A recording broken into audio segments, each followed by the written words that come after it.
Evening, everyone. So the sun does shine in Melbourne, yes? Beautiful day. We're going to be looking tonight at diabetes and high blood pressure.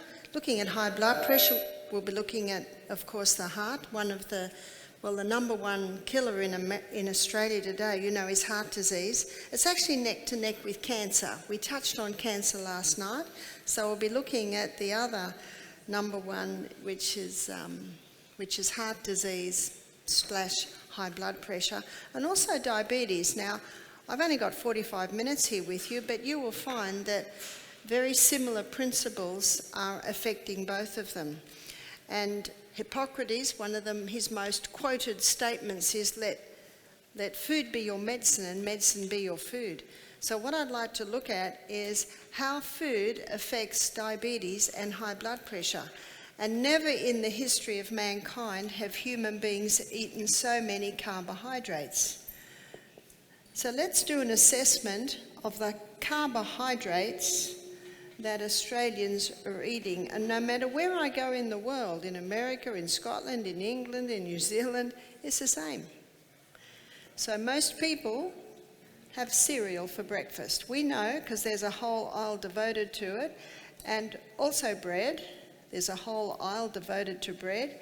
And if you go into the supermarket and see a whole aisle devoted to something, you've got a pretty good idea that it's a hot topic, eh? It's something that a lot of people buy. And cake shops abound, cakes, biscuits, so we'll say cakes, etc. And pies, Australians love their pies. Pizzas, Italians have introduced Aussies to pizza and pasta. I'm a fifth generation Australian, Scottish descent. I didn't know what pasta was till I was about 18. I don't think there's a home without pasta today. Rice is another carbohydrate. I'm married to an Irishman, so every main meal must contain potatoes. Michael and I went to Scotland last year, 2017 in June, and Michael was so happy because we ate in English pubs, and in the food there's about 3 or 4 different types of potatoes. Lots of potatoes. They have lots of veggies too, that's why we could eat there. And last and certainly least in nutritive value is the pure crystallized acid that's extracted from the sugarcane plant. Would you agree with me? Aussies are high carbohydrate consumers. Now, all of these foods in the gastrointestinal tract, which I will show you tomorrow night, they break down to a singular structure called glucose. So when these foods get broken down to glucose, the glucose gets into the blood, and then it goes on the main highway straight to the project manager, which is called liver. And we're going to look at that a little bit in the next lecture. But the liver sends it, first of all, to the CBD, Central Business District of the human body. And that glucose goes into the cell. And when the glucose goes into the cell, it goes under the action of insulin. Insulin is the key that unlocks the door to get glucose into the cell. It then goes through a 20-step pathway, 20 little chemical reactions, which delivers to us 2 units of energy. The end result of this 20-step pathway is a chemical form of glucose called pyruvate. Pyruvate, as the chemical form of glucose, gets fed into what's often called the powerhouse. Called the powerhouse because even though it's only an 8-step pathway, it delivers to us a whopping 36 units of energy. So what makes the difference? How come an 8-step pathway gives us 36 and a 20-step pathway only gives us 2? The difference is oxygen. So this is what's often called an aerobic pathway, meaning it uses oxygen to produce energy. Whereas this pathway is called anaerobic. Anaerobic meaning no oxygen. It actually produces energy by the process of fermentation. So the first place that the glucose is sent is to the cell to be burnt as fuel. That's not a surprise. But on a high carbohydrate diet, there's still a lot of glucose left over. And so now the liver causes some of it to be stored in the cell like a little bunch of grapes, but they're little molecules of glucose, and they're stored there for when we need them. And they're called glycogen. Glycogen is a name given to quick-release glucose stores. This explains why when you wake up in the morning and do your morning exercise, you don't need to eat first. You will get energy because inside your cell, particular muscle cell, there are little molecules of glucose just waiting to be plucked when the need arises. But on a high carbohydrate diet, we've still got glucose left over. And so now the liver causes that excess glucose to be stored in the most amazing fuel depot in the human body, fat. And on this high carbohydrate diet, what's happening to Australians? They're getting bigger and bigger and bigger and bigger. Fat doesn't make you fat. I've just given you the basic science here. What makes you fat? It's the glucose. It's the carbs. And here we've got our pancreas. And our pancreas, it releases two hormones. One is insulin, and insulin's the hormone designed to get the blood glucose down again when it goes high. And if it goes down, if the blood glucose goes too low, then glucagon is released. And glucagon is the hormone that's released if blood glucose goes too low to get it up again. Now what's happening with the pancreas is when the pure crystallized acid extracted from the sugarcane plant goes in, blood glucose levels rise dramatically. Not sugarcane, because in the sugarcane, the glucose is all bound up in fibre and it slowly releases the glucose. But that pure crystallized acid that's been extracted from the sugarcane plant, when it goes into the body, blood glucose levels go boom. Very quickly the brain says, overload, quick. Pancreas, release the insulin. You see, high glucose demands high insulin. And so now the insulin's released and blood glucose levels start to drop, because now the insulin causes the glucose to go into the cell or to be stored as glycogen or fat. But because there was so much glucose, huge amounts of insulin are released. So where are blood glucose levels going now? Too low. That's called hypoglycemia, too low. So now the brain goes, oh no, we're too low. Stop the insulin, release the glucagon. But by the way, what happens down there? What does the person do? I need a hit of sugar. I'm too low. Will the sugar get it up? Oh, absolutely. Boom! Oh no, we're too high. Stop the glucagon, release the insulin. Oh no, can you see what's happening? Something else is happening. The cell starts to say, I'm sick of the sight of your insulin. And insulin resistance sets up. I'm sick of the sight of you. So the cell starts to resist insulin. And the blood glucose levels stay high because it's resisting getting in. And so the brain says, too much glucose, more insulin, more insulin. Can you see what's happening here? The body says, what am I going to do with this? Get it out through the urine. Do you know what diabetes mellitus means? Sweet urine. Because there's nowhere else for it to go. And then eventually the pancreas just says, I'm sick of this. I'm done. And it just stops releasing the insulin. We had a young man named Paul do our program. He was 19. He had type 1 diabetes, and he'd had type 1 diabetes since he was 15, where he was put on a very strong course of antibiotics for a chest infection and it started to kill off the beta cells in his pancreas that produce insulin. There can be several causes. He came to us. He was actually quite overweight for a young man. You see, high insulin, insulin's got a one-track mind. I must store, I must store, I must store. I've got to get it out of the blood and store. It's very hard to lose weight if someone's on high insulin. So he was on 90 units of insulin a day. He came to our program. He heard the lecture on how the carbohydrates, they're the ones that dump as glucose, get the blood sugar level too high.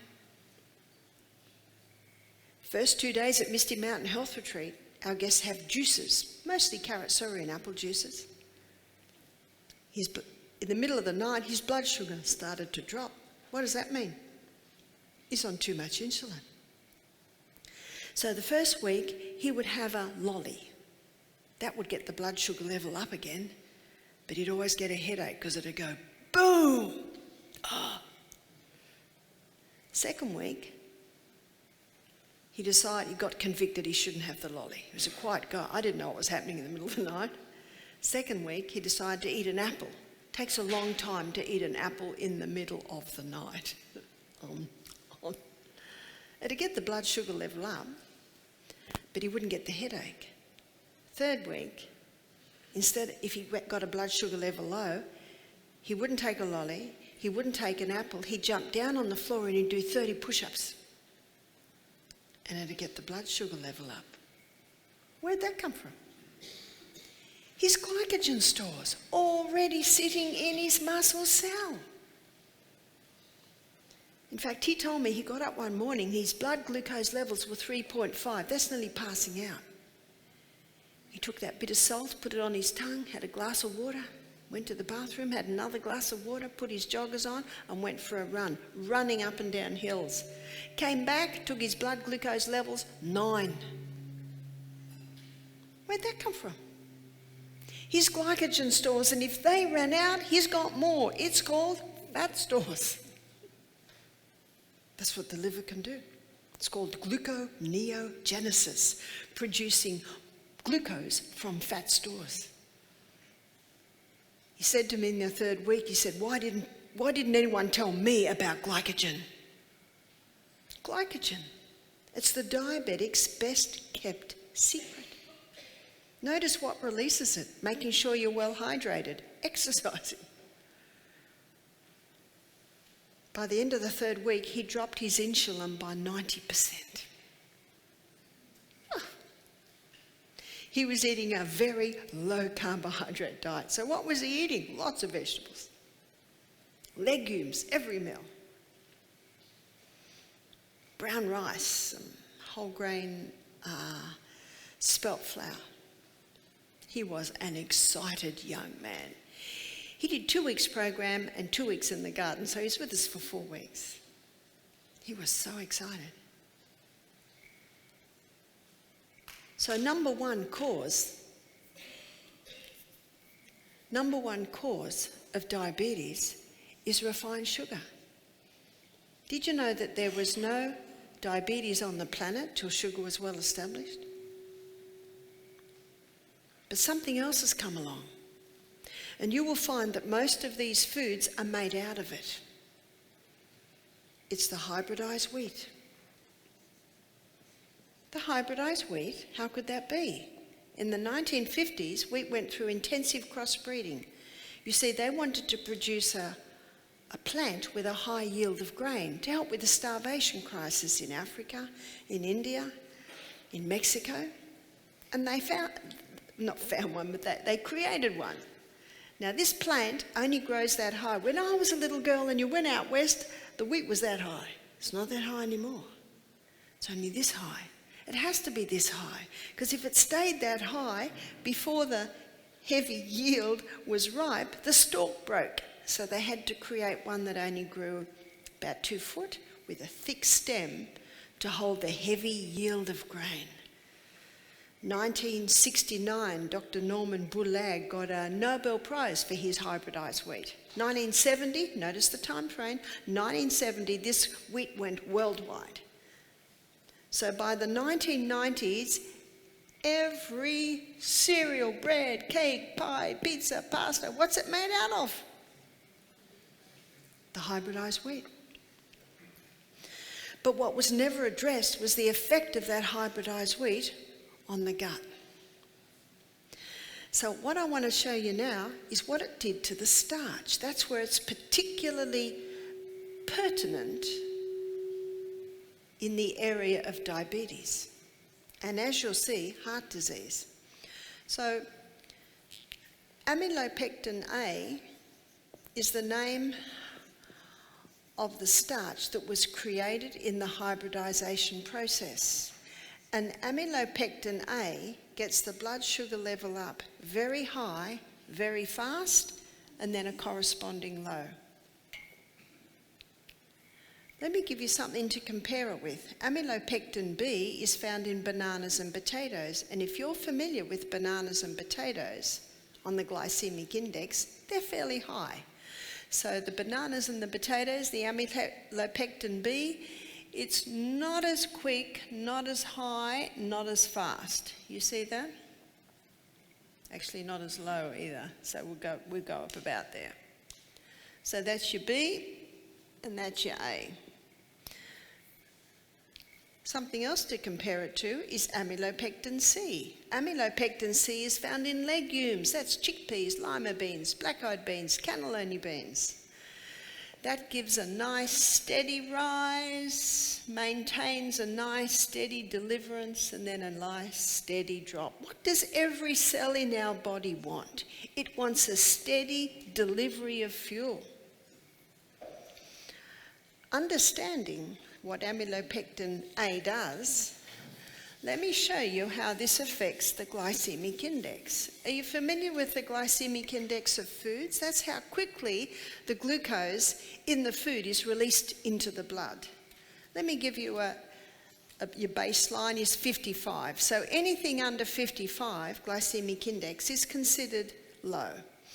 So your cherries are about 26. Grapefruit,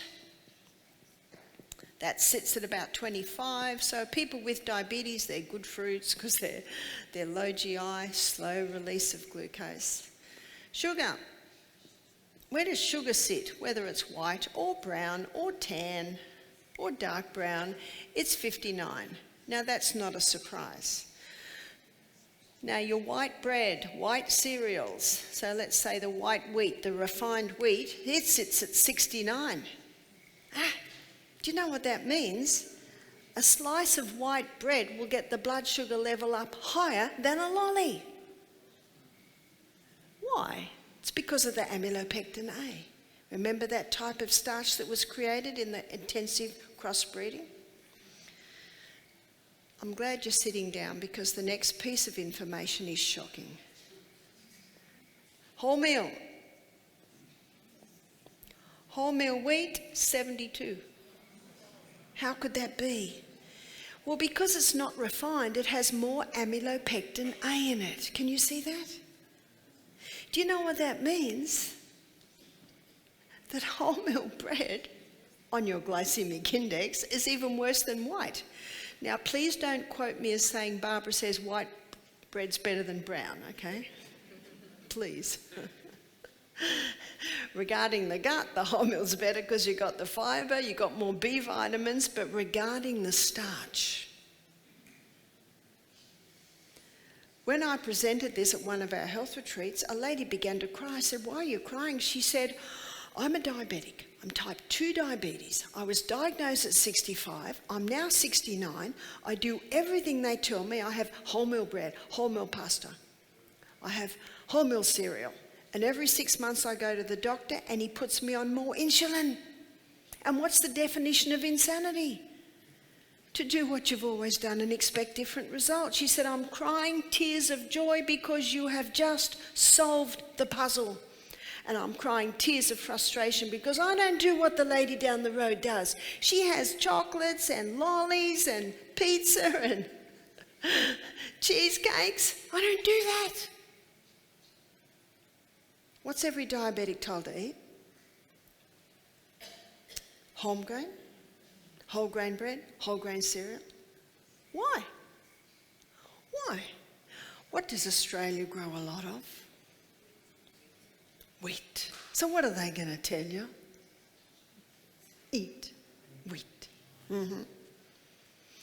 And so this is explaining that this is not an epidemic, this is a pandemic. Do you know what it said on the news 2 weeks ago? Every 4 minutes in Australia, another diabetic is diagnosed. That's crazy. And if you look at that time frame, by the 1990s, all the wheat we're eating is hybridized. So we're looking at one of the first two things you've got to stop to conquer diabetes, and that is the refined sugar and the hybridized wheat. So what do you eat? Spelt. Spelt is, and on Friday night when I look at the acid alkaline, I'm going to show you what happened to the gluten structure of the wheat. But spelt and kamut, they have not been hybridized, so they don't contain that amylopectin I. If you want to pursue this a little bit more, there's a book called Wheat Belly by Dr. William Davis, and he explores this subject and will explain it to you. So there are some things that you've got to stop to control diabetes. And these two head the list, plus caffeine. Caffeine gets an insulin response. One of the reasons why some diabetic nurses aren't advising that, because what are they drinking themselves? Dairy. Now, I'm not talking about Lullabelle in the paddock who's eating organic grass and gets milked and drunk. You know, that's been happening for centuries all through the northern European countries, and it hasn't caused diabetes. See, today, the milk is altered. Today, the cows are given... Do you know 80% of the antibiotics that are made go to animals? But what happens with the dairy when it breaks down in the gut, and the current figures, this was in the newspaper, that 60% of Australians cannot handle dairy. Now, if we change that to organic raw milk, it'd bring it down to probably 30%. They can't break down those large globules in their gut. And so what's happening is molecules are getting into the blood that shouldn't be in there. Let's say the molecules that are broken down from the dairy look like that. So what happens now? The body creates antibodies. Let's say this is an antibody to actually wipe that out. So they wipe out the antibodies, and then they look across, and the beta cells in the pancreas have a similar structure. So these antibodies that were created to wipe out those molecules broken down from the dairy, they come over and start wiping out the beta cells in the pancreas.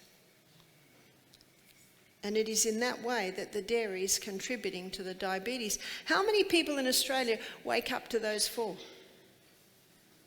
Isn't it true that many do? Not realising the danger. Many are sick through ignorance.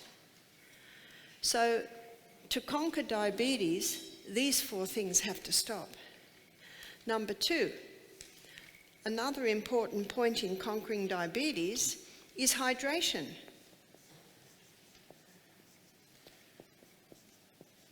The hardest time to drink water is in the cold weather, is that right? Well, boil the kettle and make it hot water. Put a squeeze of lemon with it. You just got to find out some way to get it in. Because your pancreas needs water to make these hormones that control your blood glucose levels. In fact, if someone's blood glucose levels are going down and they take a glass of water, do you know that will cause a release, or the body to help release some of the glucose to bring it up a little bit. But not only hydration, which is approximately 8 glasses a day, but also salt. Now it is at this point that I'd like to explain salt, because this will also help with the blood pressure. So your seawater has 92 minerals, and of those 92 minerals, 30% is sodium. Can you see how God meant us to be having sodium with all the other minerals to buffer it out? 50% is chloride. And because these make up the largest amount of minerals, when the first crystals are formed, when the seawater's evaporated, when the water's evaporated from the seawater, sodium chloride. So they scoop that up, no time to wait for the rest to be evaporated. Bleach it white, put aluminium with it, there's your table salt. Table salt has 2 minerals. Yes, it is true that table salt will help the blood pressure to go up because it causes a mineral imbalance in and out of the cell. You see, the highest concentration of mineral inside the cell is potassium, and the highest concentration outside the cell is sodium. So when these are taken in these high amounts, it causes an imbalance. The doctor's right. Table salt will get the blood pressure up. And so will no salt, because your cells need that little bit of salt. So my suggestion is to take the Celtic salt. The Celtic salt contains 82 minerals, and the Himalayan salt, it contains 75 minerals. One of the beauties of the Celtic salt is it has 3 magnesiums, and magnesium is a muscle relaxant, and magnesium relaxes that heart at rest. Dr. Lieberman is a French doctor who's written a whole book on salt. If someone comes to him with high blood pressure, he puts them straight on Celtic salt. If they're not used to any salt, start small, start very small, and then little by little ease it in. In Matthew chapter 5 verse 13, it says in the Bible, "Ye are the salt of the earth. If the salt hath lost its savour, wherewith shall it be salted? It is henceforth good for nothing but to be cast out and trodden under foot of men." Old English, how I love the Old English. What does it mean, the salt hath lost its savour? I'd like to suggest to you that table salt has lost its savour. It's lost all the other minerals. And what does the Bible say? It's now good for nothing but to be cast out and trodden under foot of men. So stop the refined salt. So you can see how the high blood pressure and the diabetes, they sort of lapping over here because the same things affect them all. What else is important is exercise. Specifically, the high-intensity interval training. The high-intensity interval training are intervals of high intensity. So the high intensity, most of the research shows 30 seconds. That's not long. Did you try it today? Most of the research has been done on exercise bikes. Exercise bikes easy, you're holding on if you're a little unstable. If you've got knee, joint, ankle, hip, the exercise bike is a lot easier. We went cycling this afternoon. Such fun. 30 seconds high intensity and then a recovery time of about 90 seconds, and that is usually done for a cycle of 6. That's your ideal. If you can't do that, that's perfectly fine. Just work up to it. If your high intensity is 7 seconds and if your recovery is about 10 minutes, that's perfectly fine. You just start with where you're at. Now what this does, it increases the circulation of the blood to the skin in a mighty way, but not only the skin, to the pancreas. It increases the circulation of the blood to the heart. It actually strengthens that heart muscle. And when you do the exercise, you cause the blood to come out to the extremities, which takes pressure off the heart. And it strengthens the heart. So you cannot conquer high blood pressure unless you exercise. You cannot conquer diabetes unless you exercise. You just got to find out what works well for you. If you can't do the exercise the easiest is the rebounder. If your balance isn't good, grab onto a chair, grab onto something.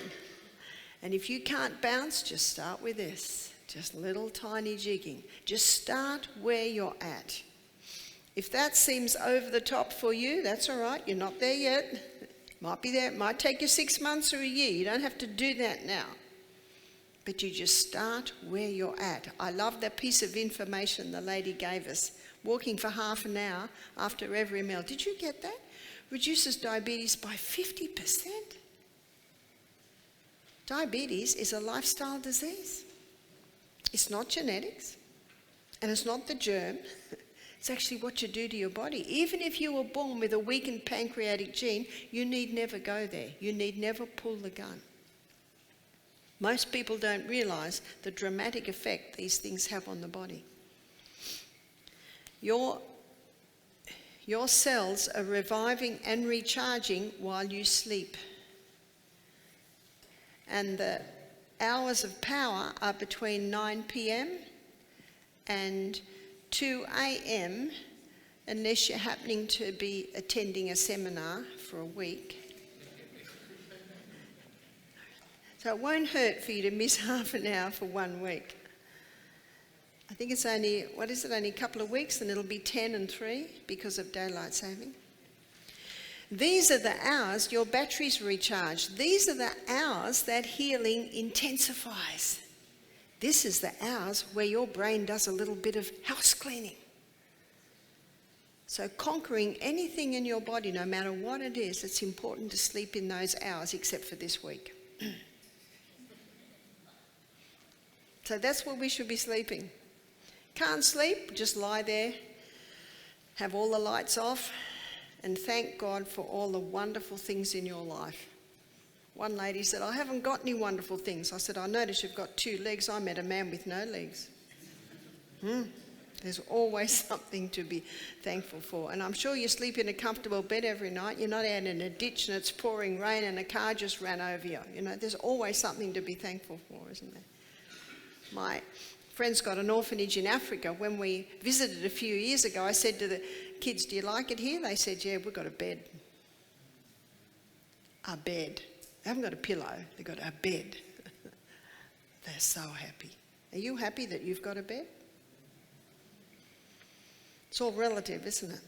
There's one thing that will stop you sleeping. Two things, actually. Blue light, screens.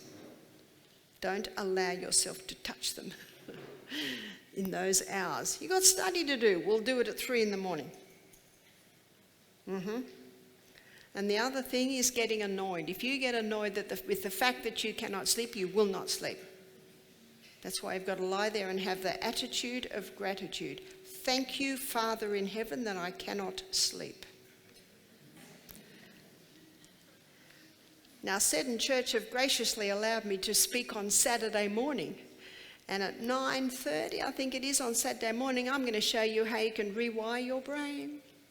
I'm going to show you how your brain can get younger as you get older. Doesn't that sound good?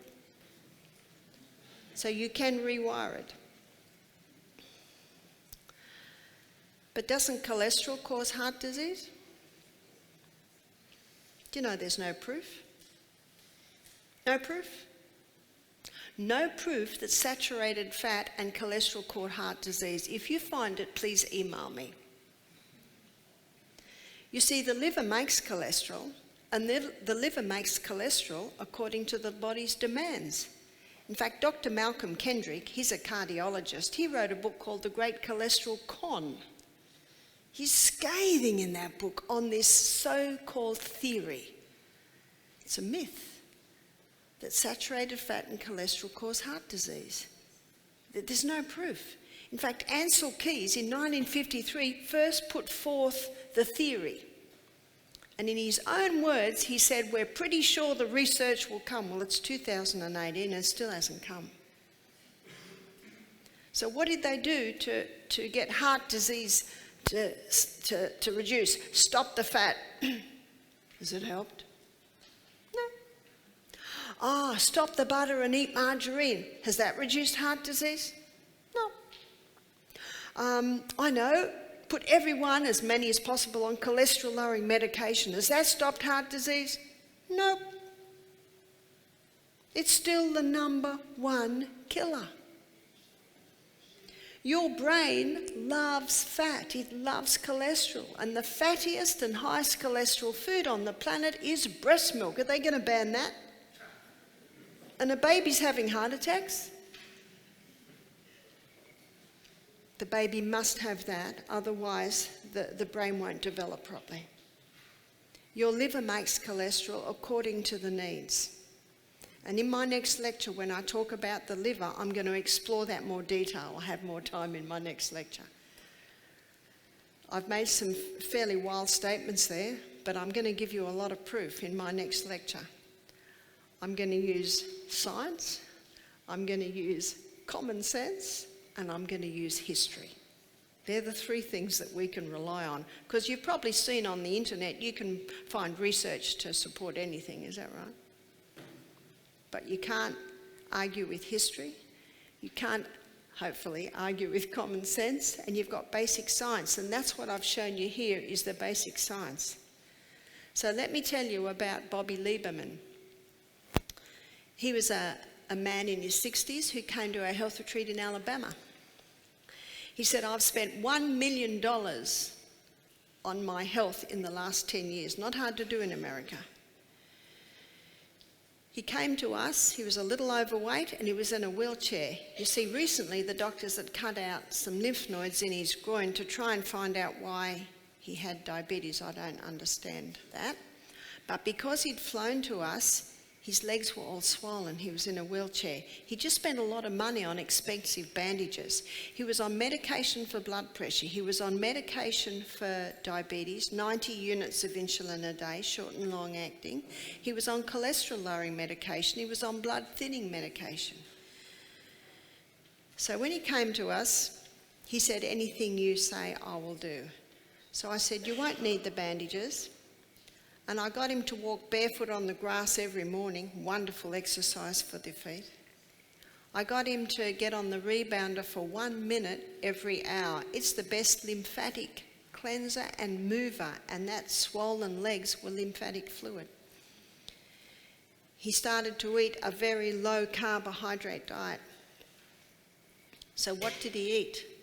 Number 5 and 6. He ate high fibre. Where's your high fibre? All your plant foods are very high in fibre, particularly the vegetables. Generous amounts of protein. So every meal he had some legumes, he had some nuts, and he had some seeds. And he had healthy fats. What are healthy fats? They're fats as they came from the hand of the Creator. So there's your nuts and your seeds, and the 2 oils that are extracted from the flesh of the plant is your olive oil and your coconut oil. They're concentrated foods, you don't need much. Had a little bit with his meal. And basically all the food he was eating was low GI foods. So instead of potato, he'd have sweet potato. Instead of banana, he'd have cherries, grapefruit. He was very excited because he didn't use his bandages all week. He was starting to walk more and more. He was with us for 2 weeks. And at the end of the 2 weeks, he was on 10 units of insulin instead of 90. Just incredible. He emailed me 3 months later. He said, I'm off all my medication. All. He'd been diagnosed type 1 diabetes. He said, I'm off all my medication. He said, I'm eating a very low carbohydrate diet. He said, I eat a little. I'll have a little rice, I'll have a little millet. I have legumes every day. He said, I have breakfast like a king, lunch like a queen, and I don't eat at night. Did you hear that? He's a diabetic and he's eating 2 meals a day. And what do they tell you to eat? You'll see tomorrow night that the stomach likes to eat and then have a break. It doesn't like to eat all day long. He said, I am swimming 30 laps a day, 62. He said, I am cycling 6 miles a day, and I rebound for about 3 times, for a few minutes, 3 times a day. I'm drinking 2 litres of water a day. He said, my doctors are astonished. Spent $1 million in the last 10 years. Incredible. He conquered his high blood pressure. He conquered his diabetes. Just with these simple lifestyle changes. What an amazing body we live in.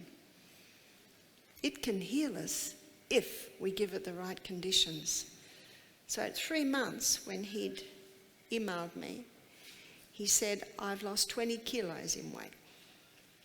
He said, it's like I'm not even on a diet. He said, I'm eating so well, I'm never hungry. As you'll see tomorrow night, these 3 foods keep the food in the stomach longer: your fibre, your protein, and your fats. I'm going to give everyone a break now.